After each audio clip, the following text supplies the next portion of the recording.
Multiple sclerosis is an autoimmune demyelinating disease of the central nervous system. Messages that are meant to be transmitted from one part of the brain to another are faulty.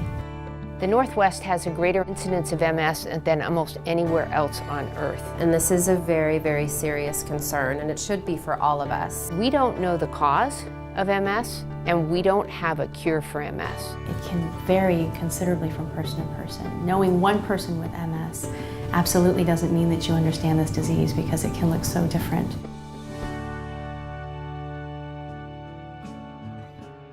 Growing up, I wanted to be in the Army. That's all I wanted to do, and I made sure I did it. I became an interrogator, and they taught me Persian Farsi, and I was able to travel the world, and it was a really amazing experience.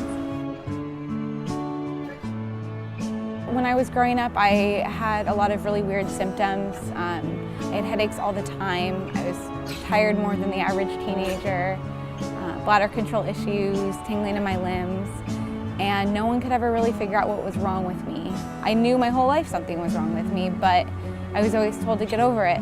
Finally, in 2010, I was diagnosed. The military decided that I would need to be medically discharged. From there, I was left to figure out what I was going to do with my life, because I was barely 21 and my whole life had kind of crumbled. I've always enjoyed games and computers, and when I was young, I remember I would, spend hours playing around with my old computer. I'm a content designer. It's kind of like being a director. I was 34 when I first started having symptoms. I found myself becoming more and more isolated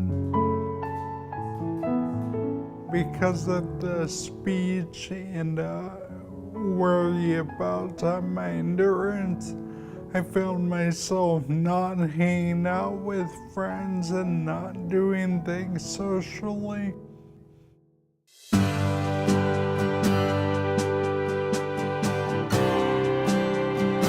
I called the National Multiple Sclerosis Society in tears because I didn't know what to do. I could either pay my medical bills or I could pay my electricity bill. And they were wonderful, and they immediately helped me. A family member of mine was diagnosed with MS, and that was such a frightening moment for myself and for our family. And obtaining knowledge is so incredibly powerful, and we found through the organization that we were able to get that. It's the largest chapter in the country. We serve Alaska, Montana, and Washington. Approximately 15,000 people living with MS. Through the MS Society, I hooked up with a couple support groups. I was able to meet people that also had multiple sclerosis. I don't have to explain anything. It's just nice to be able to know that you're not alone. It's good to have a group that I'm comfortable around, because, I don't.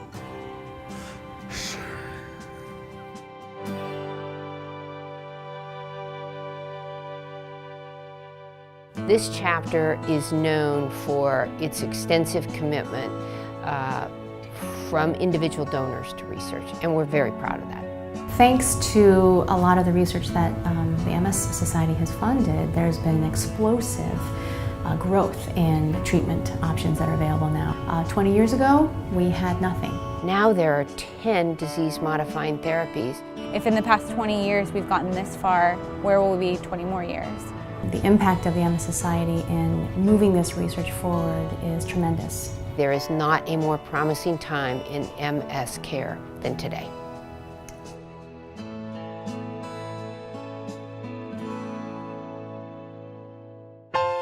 About 3 weeks after I got back from Afghanistan, I met my husband. We have been successfully conquering my MS ever since. I was really stressed, and I was scared that I'd never be able to have a child, because 20 years ago when you had MS, they told you that you couldn't have children. So we found out we were pregnant the day before we were supposed to start IVF treatment, which was wonderful.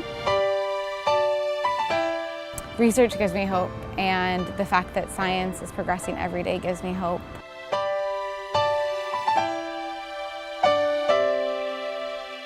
Life would be a lot harder without the MS Society. There's someone that you know that has multiple sclerosis, and it affects their life in deeper ways than you could possibly imagine.